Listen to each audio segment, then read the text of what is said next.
আসসালামু আলাইকুম ওয়া রাহমাতুল্লাহি ওয়া বারাকাতুহু। ইন্নাল হামদালিল্লাহ নাহমাদুহু ওয়া নুসাল্লি আলা রাসূলিহিল কারীম, আম্মা বা'দ। সম্মানিত দর্শক, আমরা বেশ কিছুদিন ধরে লক্ষ্য করছি সামাজিক যোগাযোগ মাধ্যমগুলোতে ভাইরাল হয়েছে একটি ঘটনা। সেটা হচ্ছে একটি সিনেমা উদ্বোধনের মোনাজাত বা দোয়া করা, দোয়ার অনুষ্ঠান করে সিনেমা উদ্বোধন হচ্ছে। তো আমরা ভিডিওটি একটু দেখে নিই। আল্লাহ তাদের উদ্দেশ্য এবং খাঁটি নিয়তকে আল্লাহ আপনি কবুল আর মঞ্জুর করে নেন। আল্লাহ আমরা কোন উদ্দেশ্য এখানে বসেছি, আল্লাহ তাদের উদ্দেশ্যকে আল্লাহ আপনি সফলতা দান করেন, আল্লাহ কামিয়াবি দান করেন, আল্লাহ আফত বিপদ মুসিবত থেকে তাদেরকে হেফাজত করেন, আল্লাহ কালিমা তাইয়্যিবা লা ইলাহা ইল্লাল্লাহ। আমরা ভিডিওতে দেখতে পেলাম যে একটি সিনেমা উদ্বোধনীতে একজন হুজুরকে দিয়ে দোয়া করানো হচ্ছে। তো সিনেমা নিঃসন্দেহে একটি হারাম।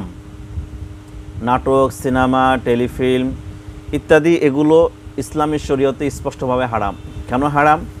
কারণ এখানে মেয়েদেরকে অপমানজনকভাবে উপস্থাপন করা হয়, মেয়েদেরকে পণ্যভাবে উপস্থাপন করা হয়। এই নাটক সিনেমাগুলোতে গানের প্রাধান্য থাকে, গান বাজনা ইত্যাদির প্রাধান্য থাকে। আর ইসলামী শরীয়তে গান বাজনা স্পষ্টভাবে হারাম করা হয়েছে, গান বাজনাকে স্পষ্টভাবে হারাম করা হয়েছে। রাসূল আকরাম সাল্লাল্লাহু আলাইহি ওয়াসাল্লাম ইরশাদ করেছেন, ইস্তিমাউল গিনাই হারামুন, গান শোনা হারাম। ও জুলুসুহু ফিসকুন, গানের আড্ডায় বসা ফাসেকি।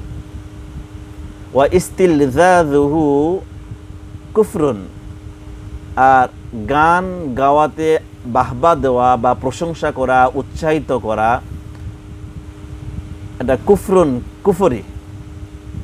গান শোনা হারাম, গানের বৈঠকে বসা ফাসেকি, আর বাহবা দেওয়া, উৎসাহিত করা কুফরি। তো আমরা যখন কোনো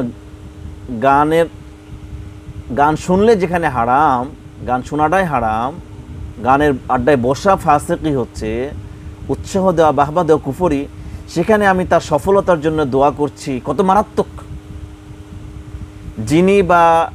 যিনি দোয়া করেছেন এই সিনেমা উদ্বোধনের জন্য, তিনি নিঃসন্দেহে একটি গর্হিত কাজ করেছেন, সে নিঃসন্দেহে হারাম কাজ করেছেন। তাকে তওবা করা উচিত, তার তওবা করা উচিত যে এই গুনাহের কাজে তিনি দোয়া করার জন্য। যিনি দোয়া করেছেন, অনেকে বলতে পারেন তিনি আলেম। আমার মনে হয় যে তিনি আলেম নন। কারণ কোনো একজন আলেম তিনি এমন কাজের জন্য দোয়া করতে পারেন না, দোয়ার অনুসারে যেতে পারেন না, যতই চাপ থাকুক না কেন, বাধ্য হয়েও এই কাজটি তিনি করতে পারেন না। কারণ যেটা হারাম হারামই, সেখানে দোয়া করা, তার সফলতার জন্য দোয়া করা, সুদিন ফিরিয়ে আনার জন্য দোয়া করা, তাই স্পষ্টভাবে হারাম এবং হারামের সহযোগিতা করা। আর হারামের সহযোগিতা করতেও আল্লাহ তাআলা নিষেধ করেছেন, ওয়া তাআওয়ানু আলাল বিররি ওয়া লা তাআওয়ানু আলাল ইসমি ওয়াল উদওয়ান। গুনাহের কাজে, ফাসিকি কাজে পরস্পর সহযোগিতা করতে আল্লাহ তাআলা নিষেধ করেছেন। আর আল্লাহ তাআলা যেটা বান্দাকে নিষেধ করেন সেটা বান্দার জন্য হারাম হয়ে যায়। অতএব গুনাহের কাজের জন্য সহযোগিতা করা, গান, সিনেমা ইত্যাদির জন্য দোয়া করা, এগুলো স্পষ্টভাবে হারাম। আর দোয়া করার তো মূলত ইবাদত। এই ইবাদতটি তখনই হবে যখন আপনার সেই কাজটি হবে বৈধ কাজের জন্য দোয়া করলে আপনার সেটা ইবাদত হবে এবং আপনার দোয়া কবুলের সম্ভাবনা আছে, গ্যারান্টি আছে, দোয়া কবুল হবেই। রাসূল আকরাম সাল্লাল্লাহু আলাইহি ওয়াসাল্লাম হাদিসের মধ্যে বলেছেন, মা মিন মুসলিমিন ইয়াদউ বিদাওয়াতিন, যখনই কোনো মুসলমান দোয়া করবে, লাইসা ফিহা ইসমুন ওয়ালা কাতিআতু রাহিমিন, এবং সেই দোয়ার মধ্যে দুইটি বিষয় থাকবে না। একটি হচ্ছে আত্মীয়তা সম্পর্ক ছিন্ন করা, আরেকটি হচ্ছে কোনো গুনাহের কাজের জন্য দোয়া করা। এই দুইটি বিষয় ব্যতীত কোনো মুসলমান যে কোনো বিষয়ে আল্লাহ তাআলার কাছে দোয়া করবে, আর আল্লাহ তাআলা তার দোয়া কবুলের গ্যারান্টি দিচ্ছেন যে ইল্লা আ'তাহুল্লাহু বিহা ইহদা সালাসিন, তার দোয়া কবুল করা হবে এবং দোয়া কবুল করে তাকে 3টি বিষয়ের যে কোনো একটি দান করবেন। 3টি বিষয়টা কি? আন তুআজ্জালা লাহু দা'ওয়াতুহু, হয়তো তার প্রার্থিত বিষয়টি তাৎক্ষণিকভাবে তাকে দান করা হবে। ওয়া আন ইয়াদখিরাহা লাহু ফিল আখিরাতি, অথবা তার প্রার্থিত বিষয়টি আখিরাতের জন্য জমা করা হবে। ওয়া আন ইয়াসরিফা আনহু মিনাস সুই মিসলাহা, অথবা তার দোয়ার পরিমাণ তার থেকে কোনো বিপদ আল্লাহ তাআলা দূর করে দিবেন।